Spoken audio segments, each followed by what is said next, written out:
The student I chose for my secondary assessment module is Connor. He's a 13-year-old boy in the 7th grade at Westmore Middle School, and he'll be going to the high school next year. He lives split between his mother and father, who are divorced. His mother has a boyfriend, and his father has a new wife and a son, and together they have a son, so it's kind of a blended family. When Connor's mother was pregnant with him, her water broke at 28 weeks, so she was put on bed rest until she was 30 weeks along, and she gave birth to him.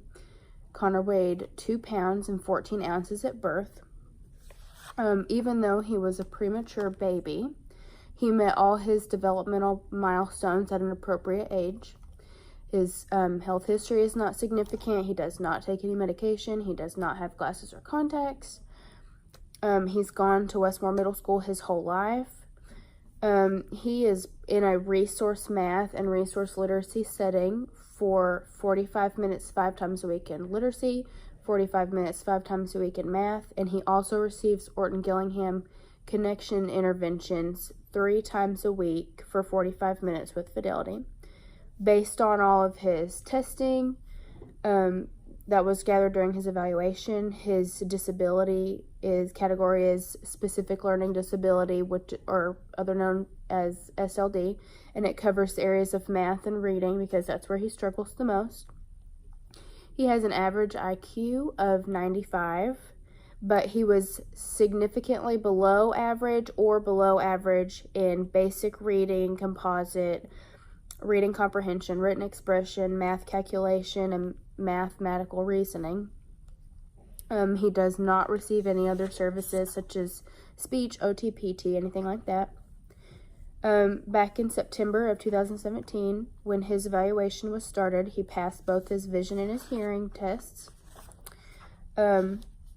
According to the LDES 2nd edition, or the Learning Disabilities Evaluation Scale 2nd edition, he is severely behind in all of the areas of thinking, reading, spelling, and mathematical calculation. The idea behind this test is that it takes away the stressful nature of taking a test, so the kid doesn't feel so bombarded, but it's more based on observations of the teacher and the parent. Writing was his best area, but they were all still very weak. Quotients below 85 are a deficit, and his highest was a 53 in all 6 areas, so he was very, very below average in all of them. According to the ABES 2nd edition, or the Adaptive Behavior Education Scale 2nd edition, he was not low in any of the areas. His lowest area was in communication with a score of 6, and his highest was in self-care, so he's able to care for himself. Any score under a 4 is considered deficit, and he wasn't deficit in any of the areas. The AAB, or the Academic Achievement Battery, was where I gathered most of my data because it deals with the areas of reading, writing, and math. In his basic reading composite, he was significantly below average. His reading comprehension, he was significantly below average. His written expression was significantly below average, as well as math calculation. Any quotient between 80 and 85 is below average, and his written expression and basic reading composite were both below 50, and his reading comprehension was a 68. So it was a little higher, but it was still below average. Connor's teachers were also given CBAs. They used this as a table to map, does he show up to class on time, does he bring his necessary materials, is he a discipline issue, sorts of things like that. They all stated that his grades were average. He's a good student. He's respectful to adults. He's respectful of school property.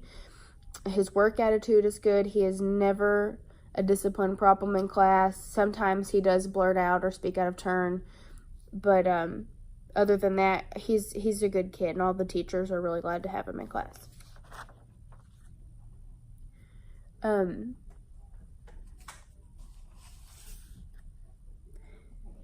specific strengths that Connor has for his adaptive behavior, so he's very well able to care for himself. His listening comprehension was average in the AAB, and his expressive communication was average. The listening comprehension, the student listens to words and sentences and then repeats them back to the examiner. So he's able to listen and retain and repeat. The expressive communication, they look at their oral fluency and their oral expression and production, and he was fine off that. His needs, however, are basic reading, reading comprehension, written expression, and mathematical calculation and reasoning. There are several ways that we can help with these areas of need that he has. For basic reading, having things read aloud to him, also reading comprehension read aloud to him, audiobooks, peer tutoring, that all helps. Written expression, he needs to focus on his spelling, his writing, his punctuation, his capitalization rules, and mathematical calculation, reasoning, all of those math facts that they get confused on, and real life problems and word problems in math that just gets to be a little bit much. Based on all of his testing from each of the components that were gathered during his evaluation, he is identified as being under the SLD or specific learning disability category in math and reading, and it makes sense, and I agree with this, because his IQ is average. He understands, he can listen and understand it. He can take care of himself. Just in the areas of basic reading, written expression, reading comprehension, and mathematical calculation and reasoning, he cannot get it. So his disability is specifically in those areas, and I agree that that is the correct handicapping disability category for Connor is SLD. Thank you.